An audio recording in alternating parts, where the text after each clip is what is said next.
વર્ણિવેશરમણીય દર્શનમ મંદહાસરુચિરાનનાંબુજં પૂજિतं સુરનરોત્તમૈર્મુદા ધર્મનંદનમહં વિચિંતયે. असतो मा षड्गमय तमसो मा ज्योतिर्गमय मृत्युर्मा अमृतं गमयः. ओम शांति शांति शांति. अस्मद्गुरु समारंभां नाथयामुनमध्यमां लक्ष्मीवल्लभपर्यन्तां वंदे गुरु परंपरा.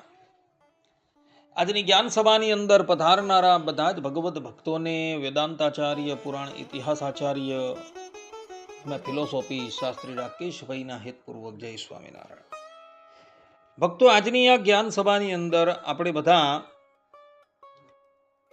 એક બહુ જ મહત્વના વિષયની ઉપર વાત શ્રવણ કરશું, અને વિષય છે કે પીપળાનું પૂજન કરનારો સાક્ષાત ભગવાન શ્રી કૃષ્ણનું પૂજન કરે છે તથા તેનું છેદન ભેદન ન કરવું. આ વિષય પર થોડી વાત શ્રવણ કરશું તો બધા જ શ્રોતાગણો એકાગ્ર મને કરીને આ પ્રવચન શ્રવણ કરે અને એને આત્મસાત કરી લે.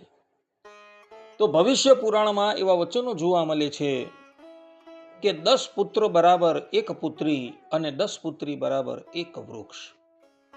અને એ બધા વૃક્ષોની અંદર પણ પીપળાનું વૃક્ષ અતિશય મહત્તા ધરાવે છે. શ્રીમદ ભગવદ્ ગીતાના 10મા અધ્યાયના 24મા શ્લોકમાં ભગવાન શ્રી કૃષ્ણ કહે છે કે અસ્વસ્થ સર્વ વૃક્ષાણામ, અર્થાત કે હું સર્વ વૃક્ષોમાં અસ્વસ્થ એટલે કે પીપળાનું વૃક્ષ તરીકે રહેલો છું. આ પ્રમાણે ભગવાન શ્રી કૃષ્ણએ પોતાના સ્વમુખે પીપળાના વૃક્ષની મહત્તા બતાવેલી છે, અને એટલે માટે શાસ્ત્રોકારોએ પોતાના સ્વમુખે એના છેદન ભેદન કરવાની મનાઈ કરેલી છે. કદાચ ઘરની અંદર કોઈક સ્થાન પર પીપળો ઉગી નીકળેલો હોય અને એનું છેદન ભેદન કરવું પડે તો બ્રાહ્મણ દેવતાને બોલાવી એની પાસે વિધિવત રીતે એની વિધિ કરાવી અને પછી એનું છેદન કરવું, ત્યાં લગીનની વાત શાસ્ત્રોકારોએ કરેલી છે. પીપળાનું વૃક્ષ એ ભગવાન શ્રી કૃષ્ણની વિભૂતિ છે, અને એ પીપળાના વૃક્ષનું પૂજન કરવાથી સાક્ષાત ભગવાન શ્રી કૃષ્ણની પૂજા થાય છે. એવું ભગવાન શ્રી કૃષ્ણએ જ પોતાના સ્વમુખે મહાભારતમાં કહેલું છે. જેમ કે મહાભારતના આશ્વમેધિક ખંડ વૈષ્ણવ ધર્મ પર્વ અધ્યાય 92માં ભગવાન શ્રી કૃષ્ણ પોતાના સ્વમુખે યુધિષ્ઠિર રાજાને કહે છે કે અહમ અસ્વસ્થ રૂપેણ પાલયામિ જગત્રયમ, અસ્વસ્થો ન સ્થિતો યત્ર નાહમ તત્ર પ્રતિષ્ઠિતઃ, યત્ર હંસં સ્થિતો રાજન ન સ્વસ્થશ્ચાપી તિષ્ઠતિ, યસ્વેન મર્ચયેત ભક્ત્યા समाम साक्षात समर्चति. अर्थात कि हे राजन, मैं ही पीपल के वृक्ष के रूप में रहकर तीनों लोकों का पालन करता हूँ. जहाँ पीपल का वृक्ष नहीं है वहाँ मेरा वास नहीं है. राजन, जहाँ मैं रहता हूँ वहाँ पीपल भी रहता है. जो मनुष्य भक्ति भाव से पीपल वृक्ष की पूजा करता है वो साक्षात मेरी ही पूजा करता है. આ પ્રમાણે ભગવાન શ્રી કૃષ્ણ અહીં પોતાના સ્વમુખે કહે છે કે જે સ્થાન પર પીપળાનું વૃક્ષ હોય છે એ સ્થાન પર જ હું વાસ કરીને રહું છું. જ્યાં પીપળાનો વાસ નથી ત્યાં મારો વાસ નથી.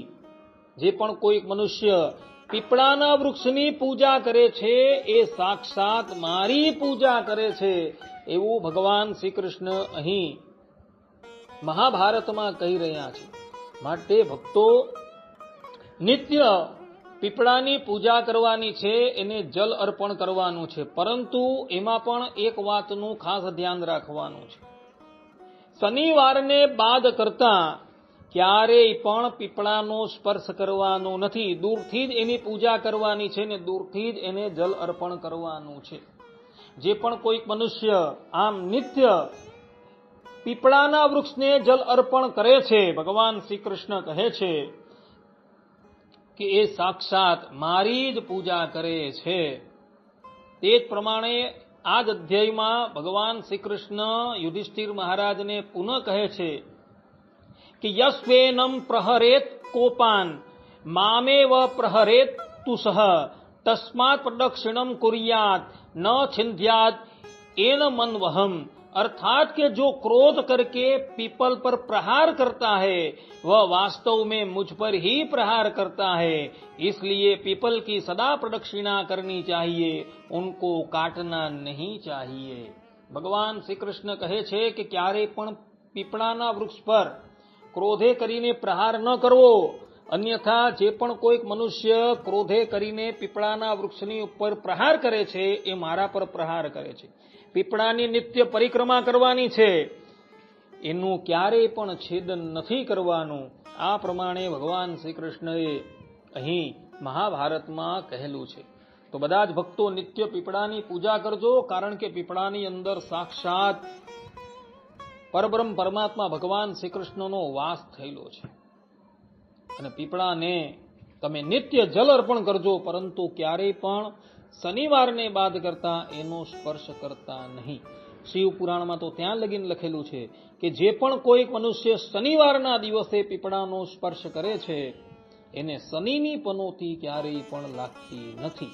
આ પણ વચન શિવ પુરાણનું જોવા મળે છે। તો બધા જ ભગવત ભક્તો આ વાત જે છે એ આત્મસાત કરી રાખીએ।